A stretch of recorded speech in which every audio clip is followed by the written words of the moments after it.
श्री राम जय जय राम। सब माँ को आवाज देना, अच्छा गहरी सांस लेना और बच्चा जैसे आवाज देता ना माँ को, और जब जब बच्चे ने आवाज दी माँ को,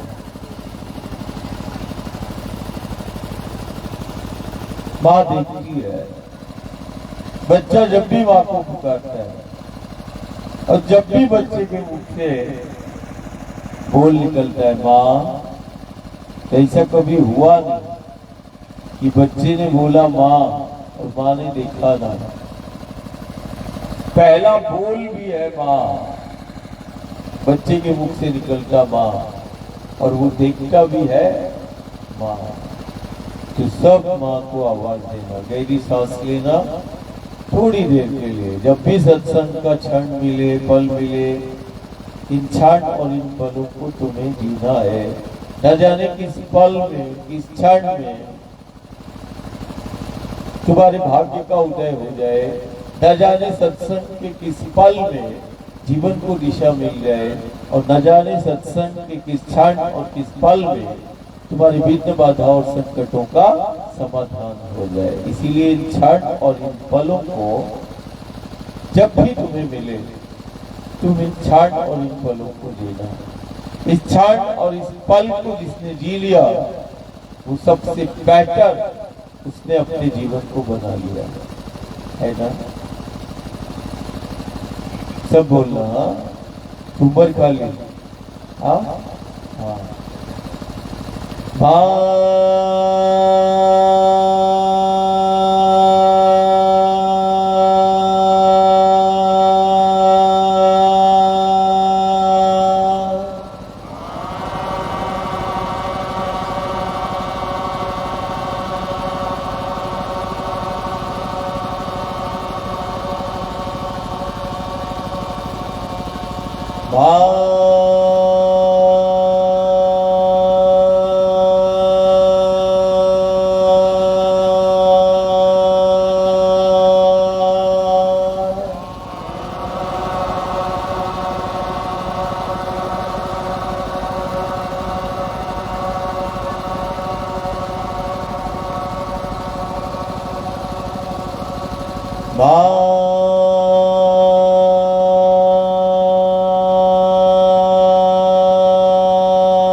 सभी बोलना माँ।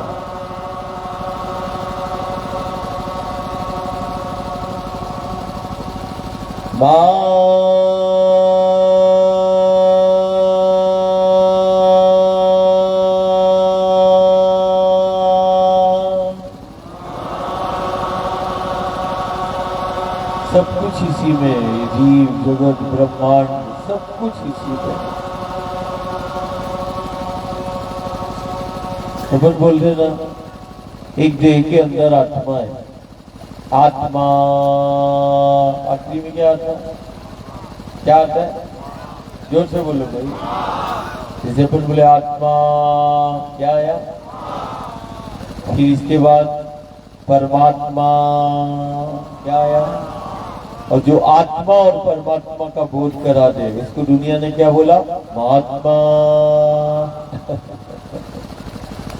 बिन मां के न महात्मा है न परमात्मा है, किसी का कोई अस्तित्व नहीं। मां है, सबके मूल में मां ही है। मां वो शक्ति है। देखो मां को, मां के रूप में हमें शक्ति मिली, जो हमारा आधार है और हमारी परंपरा है, हमारी मान्यता है, हमारे गांव नगर की हमारी संस्कृति है कि हम शक्ति को मां के रूप में पूजते हैं और हम शक्ति की आराधना करते हैं, हम शक्ति की उपासना करते हैं। शक्ति जो इस जीव जगत का आधार है, शक्ति जो हमारे जीवन का आधार है, और वही शक्ति जो हमें सुरक्षा भी प्रदान करती है, व्यवस्था भी प्रदान करती है, आधार है। उस आधार शक्ति को हम मां के रूप में पूजते हैं और हमें शक्तियां प्रत्यक्ष हमें प्राप्त है। हम शक्तियों के सानिध्य में ही है। देखो उन शक्तियों को जो हमें एक तरफ जीवन प्रदान करती है। देखो उन शक्तियों को जो भयमुक्त जीवन प्रदान करती है। देखो उन शक्तियों को जो हमें सुरक्षा प्रदान करती है और देखो उन शक्तियों को जिन शक्तियों के लिए वो परमात्मा ईश्वर वो अवतार लेता है। अवतार का कारण भी वही शक्तियां हैं और शक्तियां प्रत्यक्ष है और हम प्रत्यक्ष उन शक्तियों को पूजते हैं। हमारी संस्कृति है, हमारा धर्म है। देखो हमें ये धरती, ये माटी, धरती को मां कहने वाले, माटी को मां कहने वाले हम ही हैं। हमारी जातियां अलग हो सकती है, हमारी जाति अलग अलग हो सकती है, लेकिन हमारी माटी एक है। माटी से हम एक, और माटी को, धरती को मां के रूप में पूजने वाले सारी दुनिया में हम ही हैं। देखो इस माटी के रूप में वो आधार शक्ति मिली। इस धरती का हम वंदन करते हैं और धरती को हम मां के रूप में पूजते हैं। ये मां आधार है, ये मां हमारा पालन पोषण करती है। देखो उस गऊ को, धेनु को, आधार शक्ति है हमारी। बिना गऊ के गांव की परिकल्पना ही नहीं हो सकती। गांव बना ही है गऊओं से। गऊ के रूप में भी हमें वो शक्ति प्राप्त है। देखो नर्मदा को, दुनिया के लिए वो नदी है, हमारे लिए साक्षात वो भगवती है, हमारे लिए वो साक्षात शक्ति है। देखो भारत को शक्तियां मिली गंगा के रूप में, शक्ति है हमारे पास। यमुना, गोदावरी, कावेरी, नर्मदा, ये दुनिया के लिए नदियां हैं। भारत के इन गांव नगर के लिए ये शक्तियां हैं, ये भगवती के स्वरूप हैं। शक्तियां प्राप्त हैं गंगा नर्मदा के रूप में। ये वो शक्तियां हैं जो हमारे गांव नगर को भयमुक्त जीवन प्रदान करती है। ये वो शक्ति है जिसने हमारे गांव नगर को तीर्थ बना दिया। ये वो शक्तियां हैं जिसने हमारे गांव नगर और घर द्वार में गुरु गोविंद और शंकर को खड़ा कर दिया, देवताओं को खड़ा कर दिया। ये वही शक्ति है। ये वही शक्ति है जो हमें समूचे विश्व में वंदनीय बनाती है। और ये वही शक्तियां हैं जो विश्व वंदनीय भी बनाती हैं और हमारे हाथों से युग साक्षी है, सदी साक्षी है, घर को ही नहीं चलाती। ये वो शक्तियां हैं जो विश्व का संचालन हमारे हाथों से करा देती है और हमें विश्व गुरु बना देती है। बोले कौन सी शक्तियां हैं भारत के गांव नगर में जो विश्व का संचालन इनसे करा देती है, विश्व वंदनीय बना देती है और विश्व गुरु बना देती है। भाई मुक्त जीवन तो देती है, सुरक्षा भी देती है, व्यवस्था भी देती है। युग बीत गए, ये वही शक्तियां हैं। देखो नर्मदा को, देखो गंगा को, देखो गऊ को, देखो इस धरा को, इस माटी को। सारी दुनिया में हम ही इनको शक्ति के रूप में पूजते हैं। गांव नगर का बल देखना है, राष्ट्र का बल देखना है, तो हम ही सारी दुनिया में है जो पेड़ों को, पहाड़ों को देवता के रूप में, परमात्मा और ईश्वर के रूप में हम पूजते हैं। हमने माँ को देखा, आंगन में एक तुलसी कोट का में एक पौधा लगा है तुलसी का। पौधों से प्रार्थना करते हुए, पेड़ों से प्रार्थना करते हुए, पहाड़ों से प्रार्थना करते हुए दुनिया में कहीं मिलेंगे तो भारत के इन गांव नगर में मिलेंगे। पेड़, पहाड़ और पौधों से प्रार्थना करते हुए हमारे लिए वो परमात्मा, हमारे लिए देवता खड़ा है।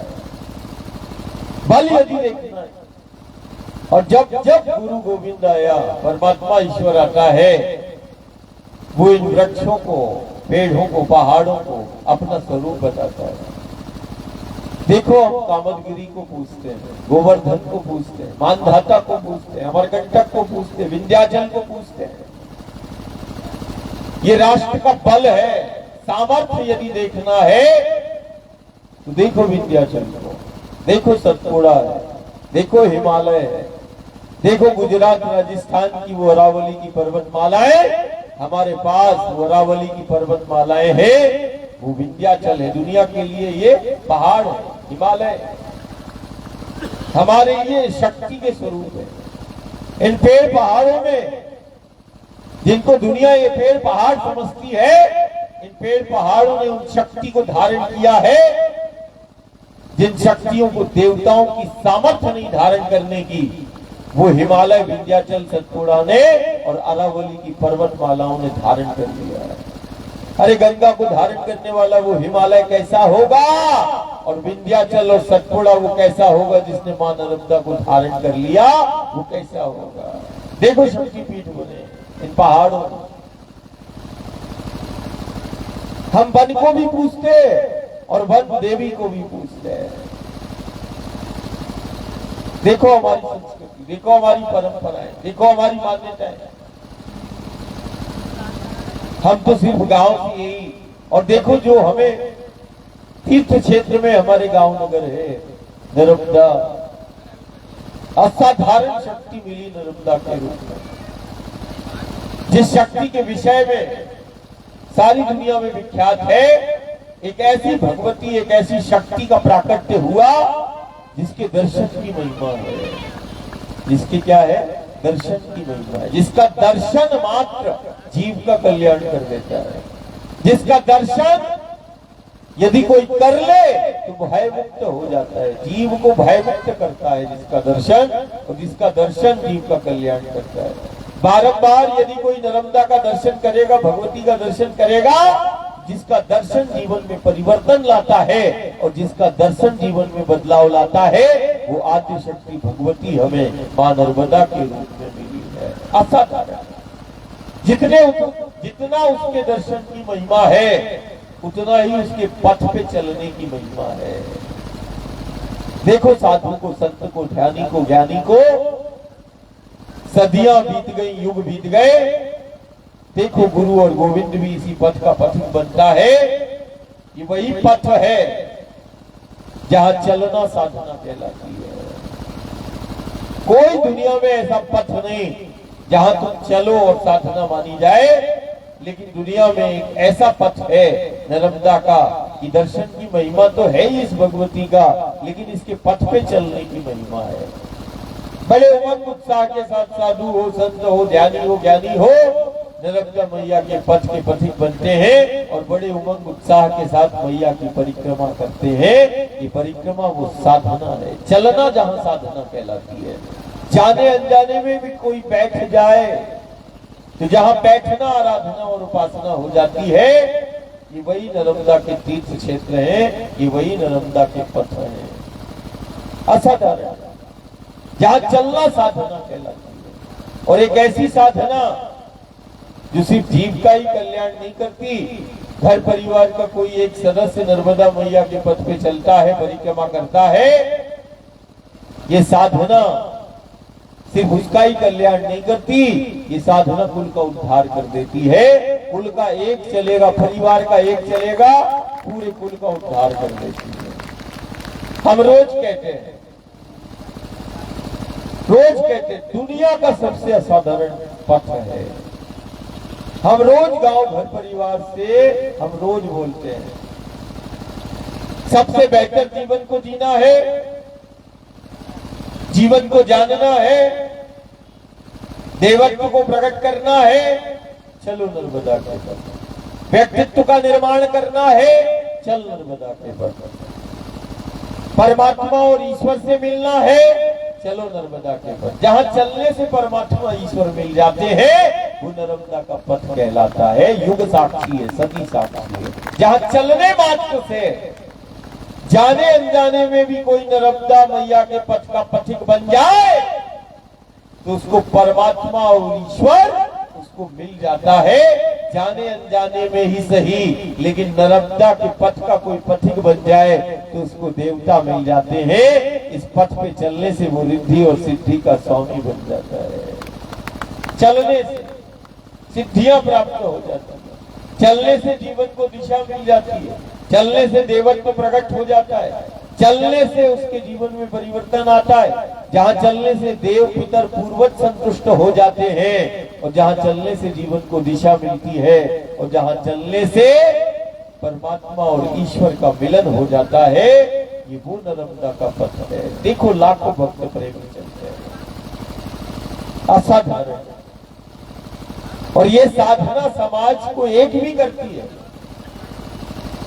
कोई भी जाति पंथ संप्रदाय में जन्मा, जब वो मैया के पथ आता है और मैया के पथ का वो पथिक बनता है और वो इस पथ पे चलता है, तो जाति भी भूल गया, पंथ भी भूल गया।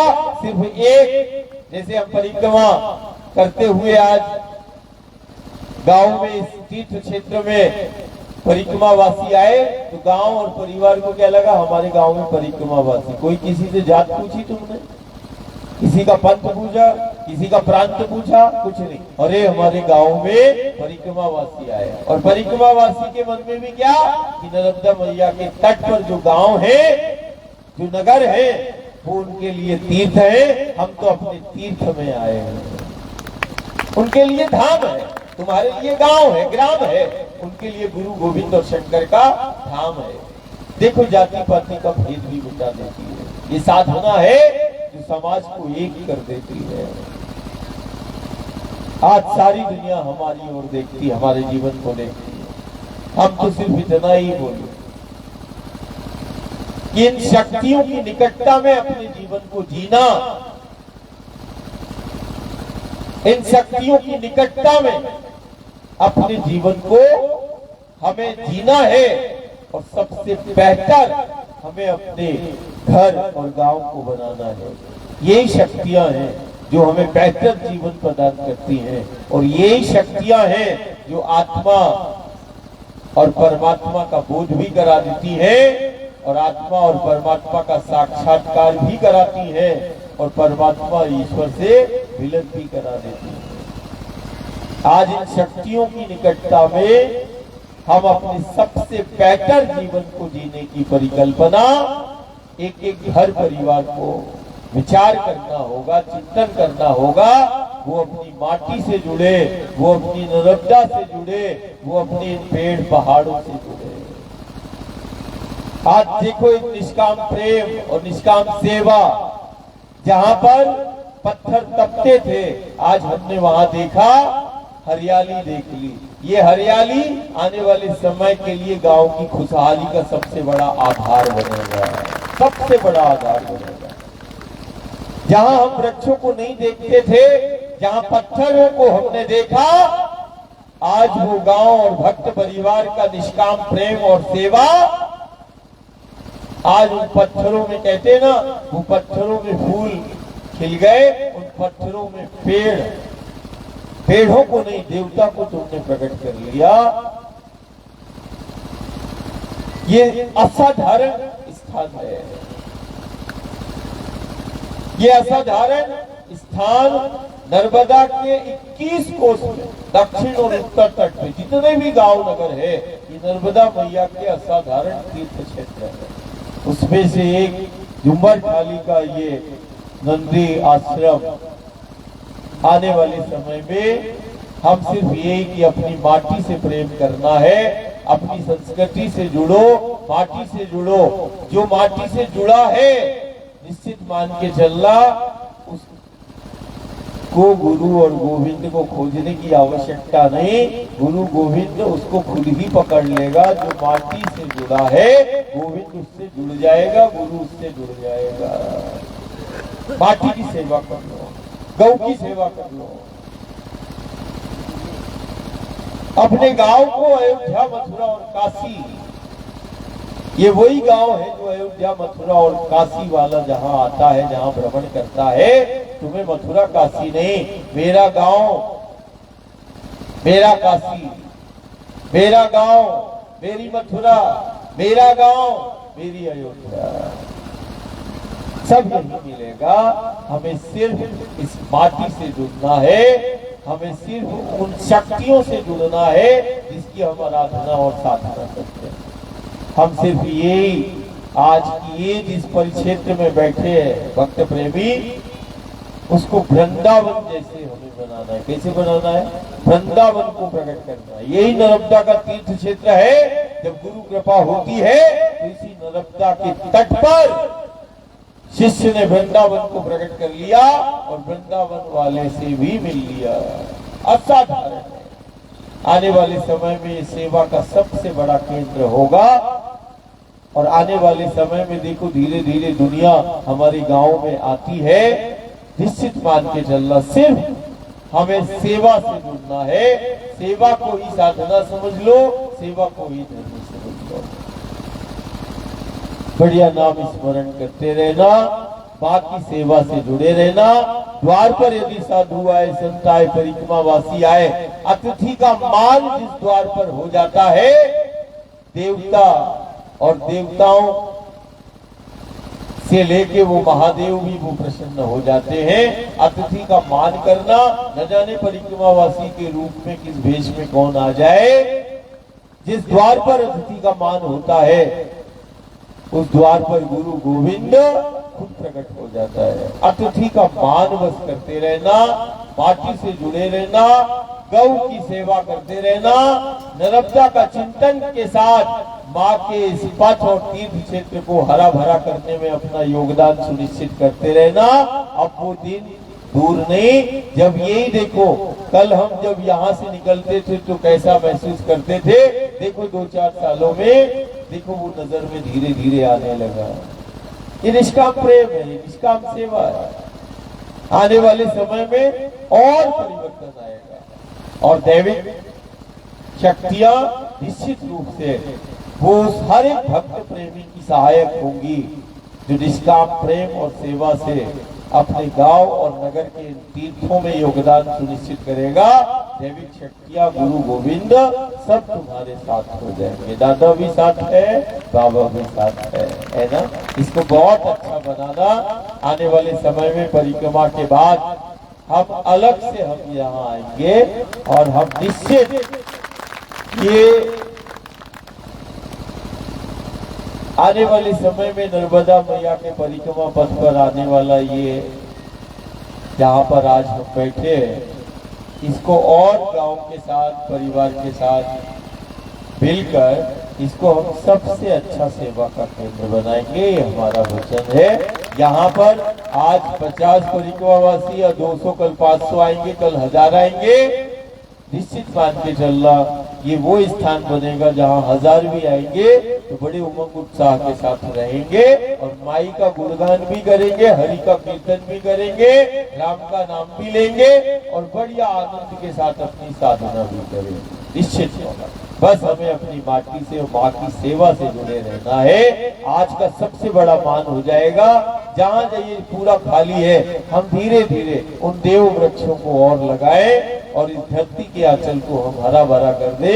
इसी को आने वाले समय में 2-5 साल में ये वृंदावन जैसा दिखाई देगा, जहाँ गौएं विचरण कर रही हैं, जहाँ वो देव वृक्ष की हरियाली में और उन वृक्षों की छाया में कोई साधु, कोई संत, कोई भक्त, कोई प्रेमी, कोई परिवार का सदस्य वो जाप कर रहा है, ध्यान कर रहा है, साधना कर रहा है। यही स्थान होगा, यही स्थान होगा, यही स्थान होगा। हाँ, इसी भाव के साथ मैया का पूजन करें और सामूहिक रूप से परिक्रमा वासियों के साथ पूजन करके प्रसादी। परिक्रमा वासी आज बहुत ज्यादा थकान ऐसा महसूस हमें लग रहा है कि बहुत ज्यादा वो थके हुए हैं। कल भी रात्रि के 2-3 बज गए और उनका मुझे लगता विश्राम भी नहीं हो पा रहा है। आज विश्राम भी होगा। मैया की तुरंत आरती अपन प्रारंभ करें और इसके बाद मैया की प्रसादी है। जय ओम, जय ओम, जय ओम मां।